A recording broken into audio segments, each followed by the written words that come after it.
Hello, I'm John Long. I'm the 4-H Youth Development Specialist, and I also serve as the 4-H Shooting Sports State Coordinator. During an event, one of the most important positions that we have on the range are safety officers. The chief range officer is the person that is responsible for the entirety of the range. Safety officers are employed, volunteered, to watch the firing line and to make sure that everyone is participating in a safe manner. I want to go over just a few helpful hints to help those that have either never participated as a safety officer or have not done it in quite some time. So this will basically be a refresher course, and it's always good to understand that there's nothing wrong with going over things that make perfectly common sense. There's some things you may have missed before, and it would be a good opportunity for you to review the safety officer basics. I'm going to do this through a PowerPoint presentation, and I'm going to swap to that now.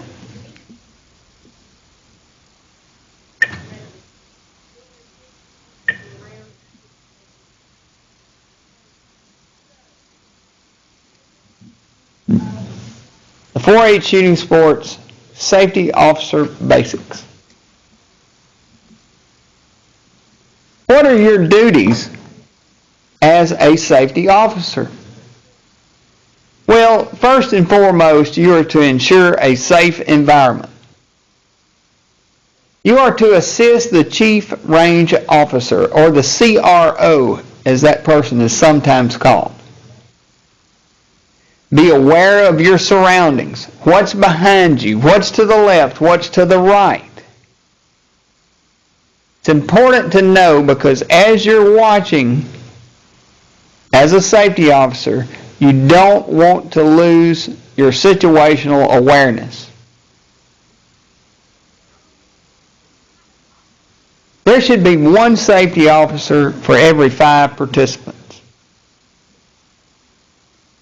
If you have more, that's more eyes on the line. As long as it's done safely, you can proceed. Everyone, if you are participating in muzzleloader, shotgun, small bore rifle, or pistol, should have their ear protection and eye protection.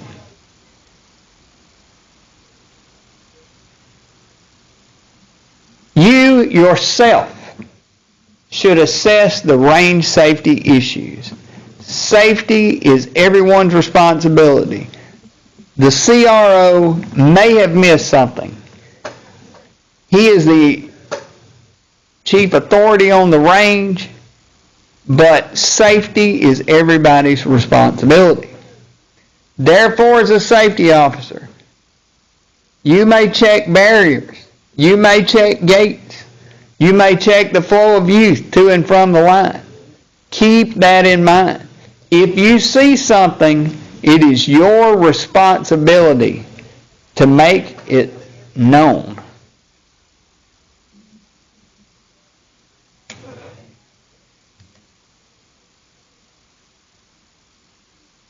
It's important to know the rules. You need to know the firing sequence, and you need to know the range commands.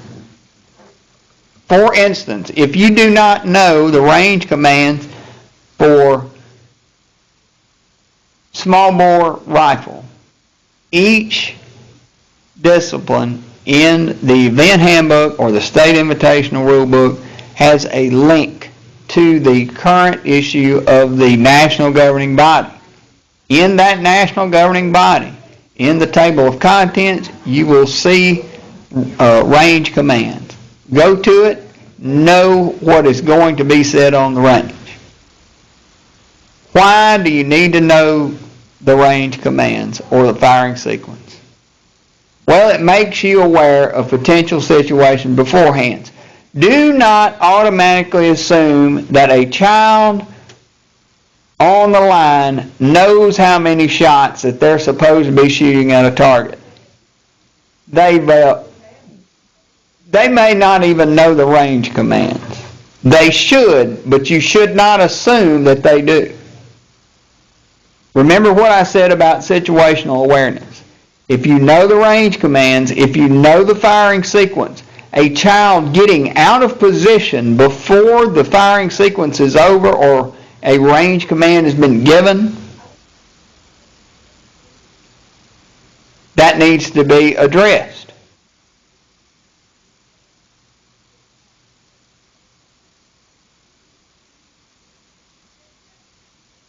You need to also address minor questions regarding procedure. You will have, again, someone ask, why are they doing things this way or that way? Well, you shouldn't have to send them to the chief range officer with a question if it's something that you can address with just a little prior study. Now make sure it's sound study and not something that you're pulling off the top of your head that you think you remember. You must know.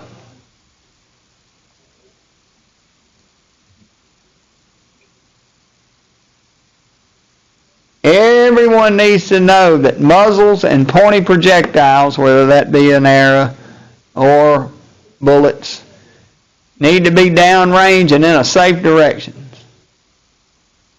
All firearms are to be considered loaded, even if a load command has not been given.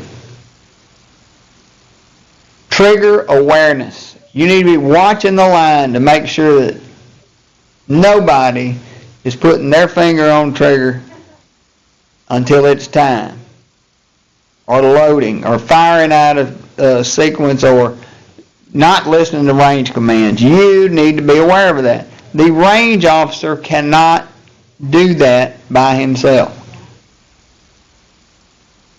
You need to be aware of what is beyond the target. If it is a safe zone, and we hope that that safe zone is, remember what I said about the safety lines, the gates, the flow of traffic. Knowing where the safety areas are, where what is beyond that target is helpful to know. You may have somebody say, well, what's over there behind the berm? Well, you ought to not say, I don't know. You should know, because I don't know translates into this guy is incompetent, and we don't need that. You need to be aware of exactly how the setup is. You need to know where the safety areas are to keep people in them or out of them. You shouldn't have parents crossing safety lines to take a picture.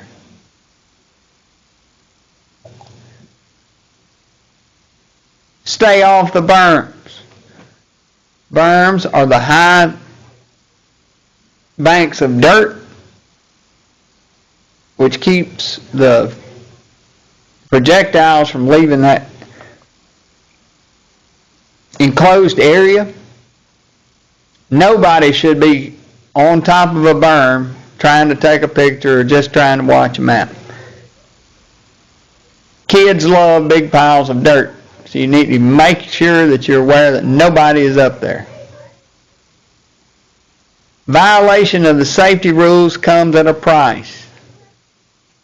In some instances it may be a warning, but every one of the violations of safety rules should be reported to the range officer and or match officials, depending on the severity.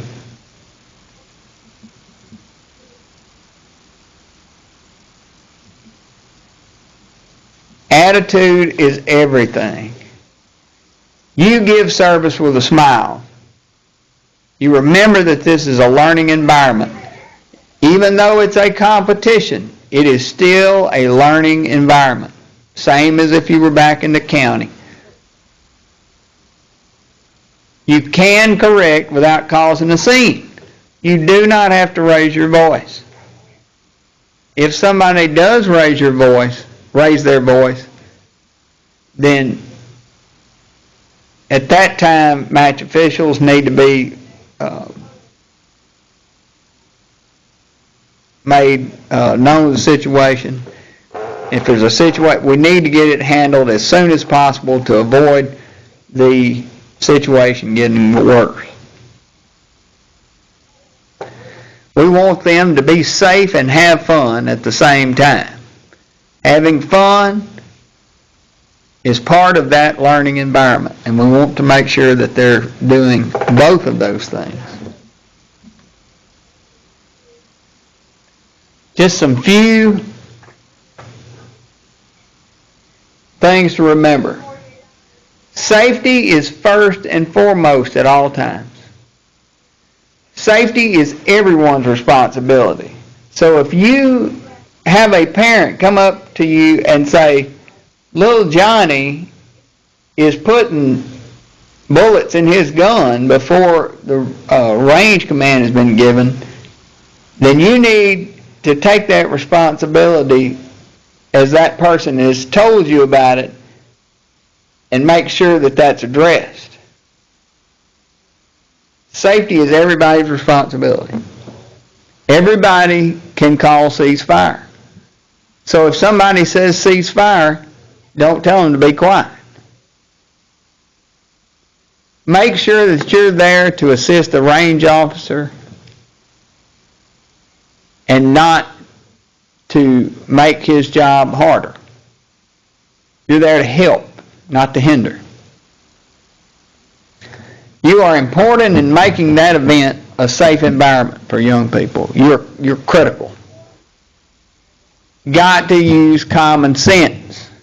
The child doesn't have hearing protection on, and you realize it in the middle of the match, cease fire. Now, you don't have to cause a scene, as I said. All you have to do, lean down, say, put your earplugs back in. Then you can indicate to the chief range officer that the match can continue.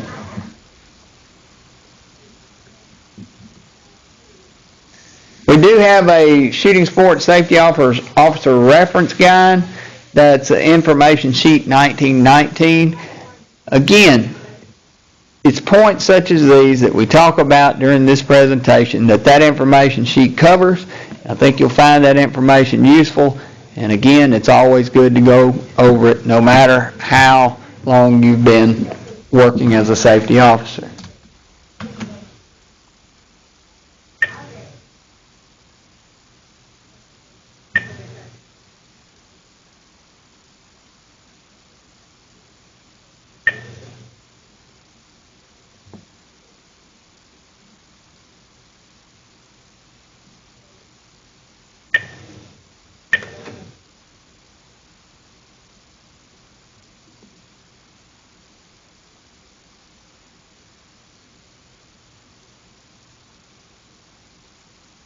Well, that concludes this presentation on safety officer basics. I hope you enjoyed it. I hope you find some useful information out of it, and have a great day. Thank you.